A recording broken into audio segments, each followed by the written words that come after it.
Hello viewers, সবাই কেমন আছেন? আশা করি অনেক ভালো আছেন। আমিও আলহামদুলিল্লাহ ভালো আছি। ঢালিউড অঙ্গনে আবারও জল্পনা কল্পনা, তাই ভিডিওটি স্কিপ না করে পুরোটা দেখুন। চ্যানেলটি সাবস্ক্রাইব করে দিন। শাকিব খান এবং অপু বিশ্বাস বাংলাদেশের চলচ্চিত্র জগতের আলোচিত এক জুটি। তাদের রসায়ন একসময় পর্দায় এতটাই জনপ্রিয় ছিল যে দর্শকরা তাদের বাস্তব জীবনেও একসঙ্গে দেখতে চেয়েছিলেন। সেই প্রত্যাশা যখন বাস্তবে রূপ নেয়, তখন এটি শুধু ভালোবাসার গল্প নয়, বরং হয়ে ওঠে লুকানো সত্য, গোপন সম্পর্ক এবং অপ্রত্যাশিত পরিস্থিতির এক জটিল অধ্যায়।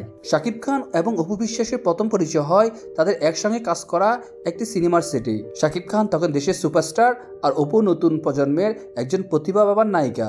সময়ের সঙ্গে সঙ্গে তাদের মধ্যে বন্ধুত্ব গড়ে ওঠে, যা এক সময় ভালোবাসায় রূপ নেয়। কিন্তু এই সম্পর্ক ছিল লোকচক্ষুর আড়ালে।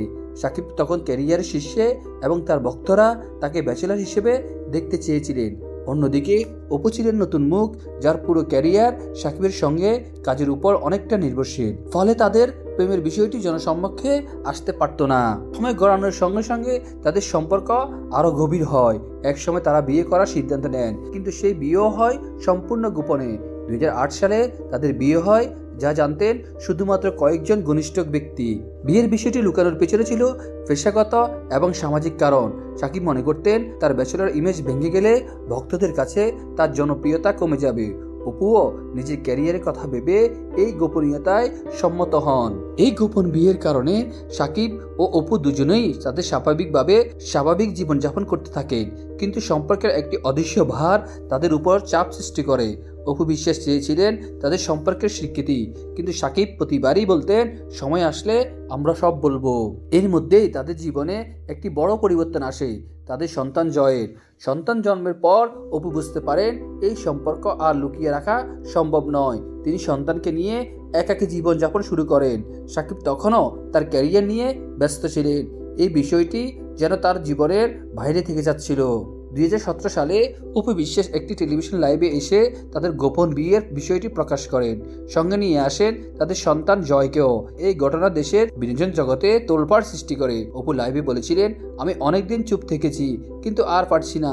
আমি একজন মা, আমার সন্তানের স্বীকৃতি দরকার। শাকিবের সঙ্গে আমার বিয়েটা গোপন রাখতে বাধ্য হয়েছিলাম, কিন্তু এখন সত্য প্রকাশ করা জরুরি। শাকিব খান প্রথমে বিষয়টি নিয়ে দ্বিধায় ছিলেন, কিন্তু পরে তিনি বিষয়টি স্বীকার করেন এবং জানান পরিস্থিতি এমন ছিল যে তিনি বিয়ের কথা প্রকাশ করতে পারেননি। শাকিব জানান অপুকে বিয়ে করতে হয় সন্তান জয়ের আগমন। সন্তান জন্মের পর শাকিবের পক্ষে অপুকে অস্বীকার করা বা সম্পর্ক লুকিয়ে রাখা আরো কঠিন হয়ে পড়ে। সন্তানকে বৈধ পরিচয় দিতে সমাজের চোখে এই সম্পর্ককে স্বীকৃতি দিতে শাকিব বিয়ের সিদ্ধান্তে অটল ছিলেন। তাতে বিয়ের সত্যতা প্রকাশ পাওয়ার পর শাকিব ও অপু বিশ্বাসের সম্পর্ক আরো জটিল হয়ে ওঠে। শাকিব অভিযোগ করেন অপু তার সম্মতি ছাড়া বিষয়টি প্রকাশ করেছেন, যা তাদের ক্যারিয়ারে প্রভাব ফেলতে পারে। অপু বলেছিলেন, আমি একজন মা হিসেবে আমার সন্তানের অধিকার নিশ্চিত করতে চেয়েছি। এই জন্য যা করার প্রয়োজন ছিল আমি করেছি। ভিউয়ার্স, শাকিব এবং অপু বিশ্বাসের সম্পর্ক হয়তো অতীত, কিন্তু তাদের জীবনের এই অধ্যায় বাংলাদেশের বিনোদন জগতে একটি বড় শিক্ষা হয়ে থাকবে। ব্যক্তিগত জীবনের সত্যকে অস্বীকার করা বা লুকিয়ে রাখা কখনোই দীর্ঘস্থায়ী সমাধান নয়। ভিউয়ার্স, আপনাদের কি অভিমত তা অবশ্যই আমাদের কমেন্ট সেকশনে পাঠিয়ে দিন। পরবর্তী আপডেট পেতে আমাদের সাথেই থাকুন। চ্যানেলটি সাবস্ক্রাইব করে দিন। ধন্যবাদ।